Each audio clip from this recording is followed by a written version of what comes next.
Hello, everyone! Hey! Get ready to get all comfy and cozy because today we'll talk about caring. And specifically, we're going to be talking about empathy at work and following up on candidate feedback. Welcome back to the Tea on Recruiting, where we share insightful and thought-provoking content that can help you shape your recruiting career.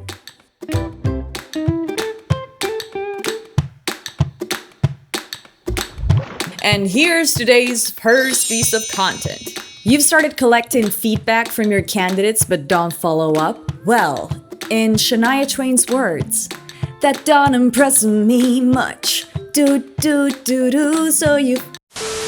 Well, lucky you, my colleague Sophie has written an article just about that. So let's look at what she had to share.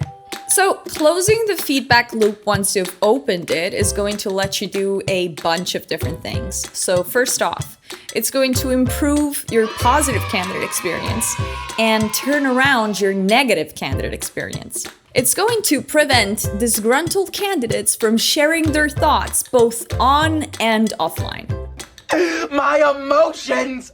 My emotions! It'll give you the chance to ask more questions to those candidates who didn't leave any comments. In turn, that's going to help you unveil the truth about your hiring process. And finally, it's going to show your candidates that you actually care about what they have to say.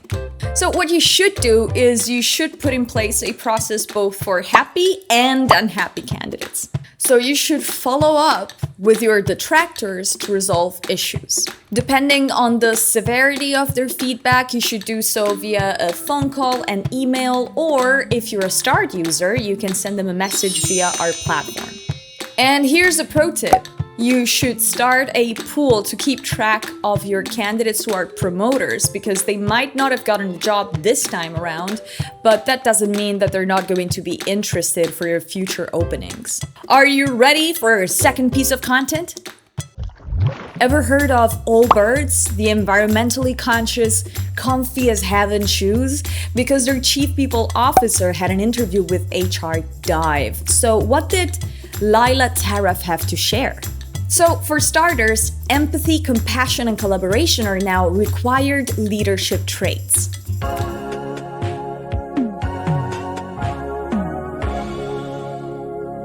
Good thing is, empathy can actually be groomed and grown. I love good news. Love good news. I just love good news. It starts with creating the conditions in which empathy can thrive, because it's not okay if you claim you care about empathy and then you don't treat people well. And the second thing is to train your employees in those human skills that can't be emulated in a computer program. That's right, BMO. Have a gold star, dear. Yay! BMO is so pretty and smart! Another thing that she shared that's really important to know is that your CEO really sets the tone. It's for the same reason that they really need to be at the highest level of awareness possible. And afterward, there's a part about conflict.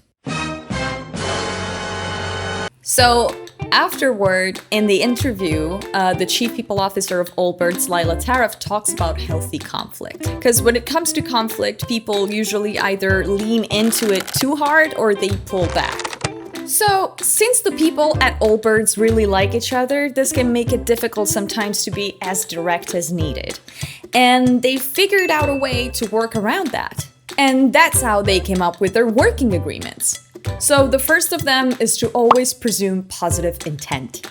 The second pointer is within conversation to choose courage over comfort, because this way you can say what you need to. As you're leaving the conversation, you should focus on aligning, committing, and going in a direction. Last but not least, you should practice gratitude every day. And now on to the CandE crash. CandE Crash! For those of you who don't know, the more barbaric your treatment of candidates, the more demonic their Glassdoor reviews about you. So shout out to a company we won't name. Shall we read this review? I had an interview with Maternity Covered UK manager.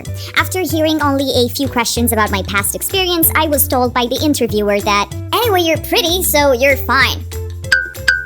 Is this how the world works?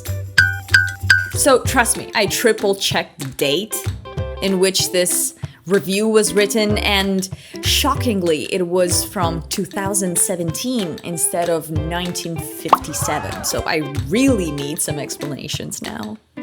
Got something to say about this? Drop a comment in the section below. We'd love to pick your brains. Help us get better at helping you get better with your help.